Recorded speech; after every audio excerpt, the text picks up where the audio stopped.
Hello. The Solitary Reaper. It is written by William Wordsworth. It is a ballad poem. Behold her single in the field, yon solitary highland lass. Behold her, उसे देखिए. Single in the field. Field में अकेली है. yon solitary highland lass. उस ओर अकेली highland वाली लड़की की तरफ. हाईलैंड यह स्कॉटलैंड का एक प्लेस है. लेस लड़की. Reaping and singing by herself. स्वयं खुद ही फसल काट भी रही है और गा भी रही है. स्टॉप हेयर, इधर रुकिए. और जेंटली पास, अथवा जेंटलमैन की तरह इधर से चले जाइए. Alone she cuts and binds the grain. अकेले ही वह फसल काटती है और उसे बांधती है. And sings a melancholy strain. और दुख भरे गीत भी गाती है. ओ लिसन, सुनिए.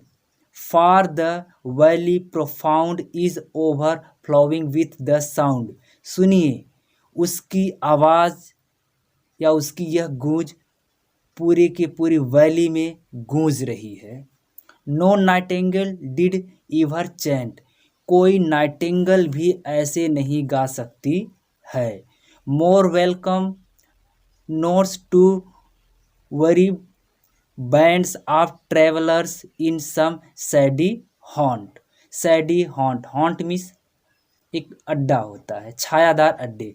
यानी छायादार अड्डे से ट्रैवलर्स का समूह उसके गीत का स्वागत करता है. एमंग अरेबियन सैंड्स, जो अरेबियन रेगिस्तान है वहाँ से. A voice so thrilling never was heard. ऐसी आवाज़ आपने कभी नहीं सुनी होगी.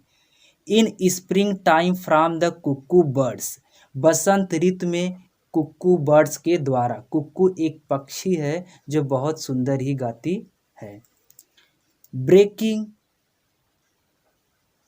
The silence of the sea among the farthest Hebrides. Hebrides एक ग्रुप है, या कह सकते हैं ये आइलैंड के आसपास रहने वाले स्कॉटलैंड के वेस्ट या नॉर्थ वेस्ट प्लेस के आसपास रहने वाले लोगों का समूह है.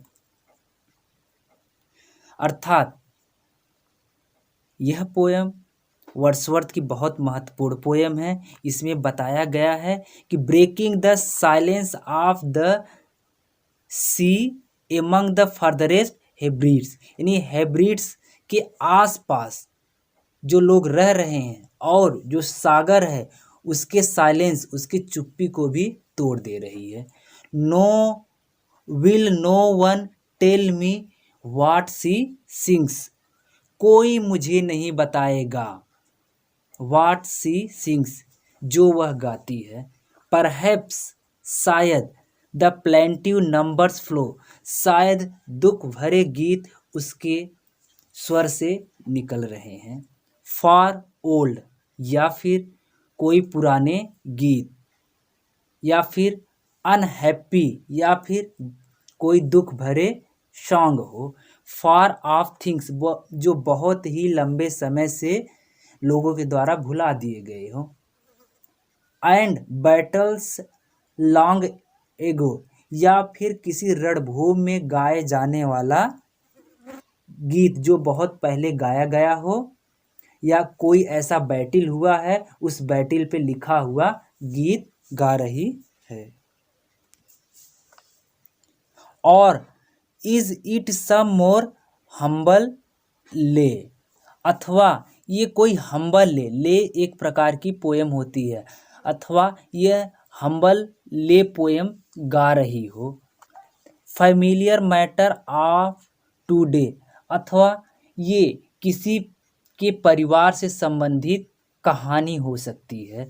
सम नेचुरल सारो, लॉस और पेन, अथवा कोई प्राकृतिक आपदा हुई हो उसको प्रेजेंट कर रही हो, या फिर लॉस को प्रेजेंट कर रही हो, या फिर किसी दुख को। दैट हैज़ बीन, जो भी हो, एंड मे बी अगेन, जो भी हो ये बार बार गा रही है, उसे गाने दो।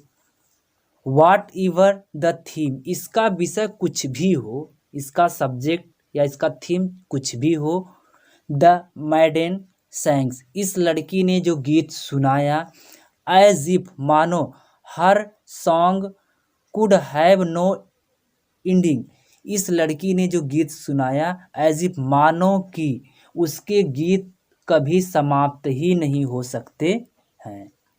आई सा हर सिंगिंग एट हर वर्क, मैंने उसे गाते हुए सुना जब वह फसल काट रही थी और बांध रही थी।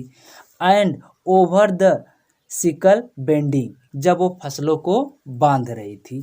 आई लिसेंड, मैंने सुना। मोशनलेस एंड स्टिल, मोशनलेस आवाज को और स्टिल शांतमय आवाज को, अर्थात उसके अंदर के मोशनलेस आवाज को मैंने सुना। And as I mounted up the hill, और जब मैं या जैसे ही मैं हिल के ऊपर चढ़ा या हिल पर चढ़ा। The music in my heart, वो संगीत मेरे हृदय को झकझोर दे रही थी और ऐसा लग रहा था आई बोर, जैसे उस संगीत को खुद मेरे हृदय से गाया गया हो, या जैसे उस संगीत को मैंने खुद लिखा हो, मैंने खुद गाया हो। Long after it was heard no more, उस गीत को सुनने के बाद एक लंबे समय तक मैं उस लड़की के गीत को या उसके इस बैलेड को, उसके इस सॉन्ग को मैं एक लंबे समय तक भुला नहीं पाया। Thanks for listening. ओके।